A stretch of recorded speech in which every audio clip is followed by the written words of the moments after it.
Jesse, j'ai une autre question pour toi. Souvent, on entend que certains produits d'assurance peuvent servir aussi de véhicules d'investissement. J'aimerais ça que tu m'en parles un petit peu, notamment au niveau de l'assurance maladie grave. Fait que comment cette assurance-là peut nous servir d'investissement pour nous, les clients? Oui, bien, en fait, là, je vais te l'expliquer comme j'explique à tous mes clients qui ont des placements. Puis, c'est pas nécessairement le produit d'assurance maladie grave que je vois comme un investissement, sauf que quand on fait un plan d'épargne, bien, ce plan-là, tant qu'on est capable de continuer, ben, il est bon, puis on va arriver au bout, il va avoir le résultat voulu. Sauf que s'il arrive un diagnostic de maladie grave, ben, on aurait pu avoir fait le plus beau plan au monde. Le plan ne servira à rien parce que la personne n'est plus capable de continuer. Puis c'est pas vrai qu'en 2025, un diagnostic de maladie grave, ça met fin à tous les projets de vie. La personne ne prendra plus sa retraite, elle ne fera plus jamais de voyage, elle ne veut plus de maison. Il y a beaucoup, beaucoup de chances de guérison maintenant avec les maladies graves. Fait que les assurances maladies graves là, qui viennent protéger un plan d'épargne, bien, moi, c'est vraiment un des produits les plus importants à mettre en place quand que j'ai un plan sérieux d'investissement ou d'épargne avec un client. Ça vient juste sécuriser le plan.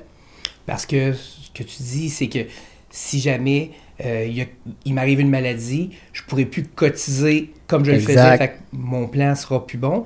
Puis, ça se peut aussi que je sois obligé de sortir de mes économies pour pouvoir me soigner. En effet. Tu sais, moi, j'ai fait un calcul, là. C'est un calcul très, très rapide, mais en prenant une projection là, sur 25 ans, bien, en comptant qu'il y a un diagnostic là, de cancer qui pourrait durer 2 ans, fait qu'un simple 2 ans qu'on arrête de cotiser, dans le premier 5 ans, bien, au bout de 25 années d'investissement, là, bien, il y avait une différence de 140 000 environ. Puis ça, c'était avec des cotisations de 50$ par semaine.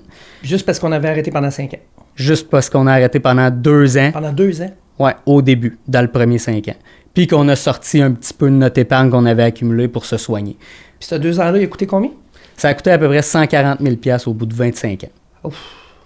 Ouais, c'est quand même assez extrême. Puis, tu sais, c'est comme ça que je le présente aussi en protection. Tu sais, des produits d'assurance maladie grave ou même tous les produits d'assurance temporaire, c'est pas ça qui est très cher. Puis quand on vient vraiment le compter dans notre budget d'investissement ou d'épargne, ben c'est vraiment pas une grosse proportion. On peut quasiment pas passer à côté. Là.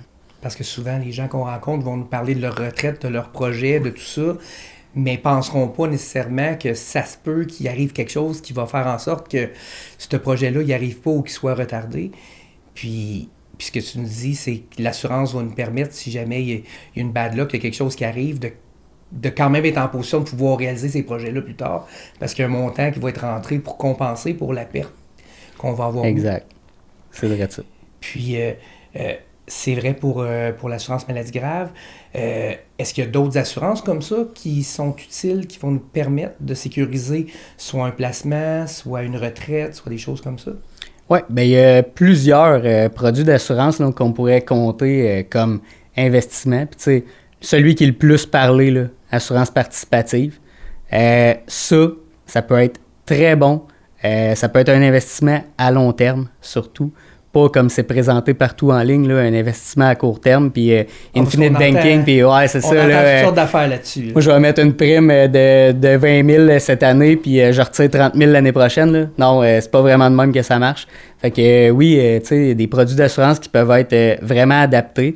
Nous, ce qu'on regarde la plupart du temps là, pour des stratégies comme ça, c'est si tous les avantages côté compte enregistré au Canada ont été déjà comblés. Là. Fait que, tu sais, REER il est pas loin d'être plein, CELI est pas loin d'être plein. Après ça, ben, c'est sûr qu'un produit d'assurance comme ça va être un petit peu plus avantageux qu'un non enregistré dans beaucoup de situations. Fait que quand on n'a plus de place pour aller chercher des avantages fiscaux, ben l'assurance vie, ça peut être un très bel avantage aussi.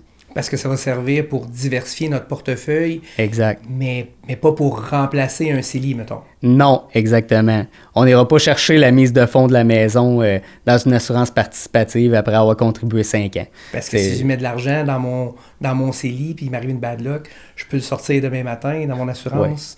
c'est un petit peu plus compliqué. Un petit peu plus complexe que ça. Après 25 ans, 30 ans, peut-être. Après 5 ans, pas vraiment. Fait que l'assurance participative pour investissement, oui, si on a un horizon de long terme. Exact.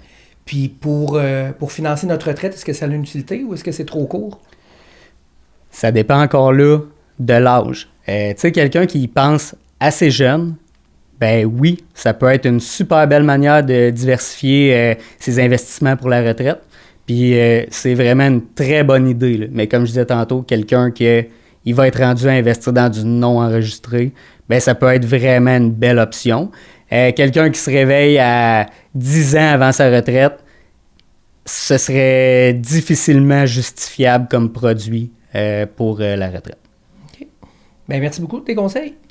Super.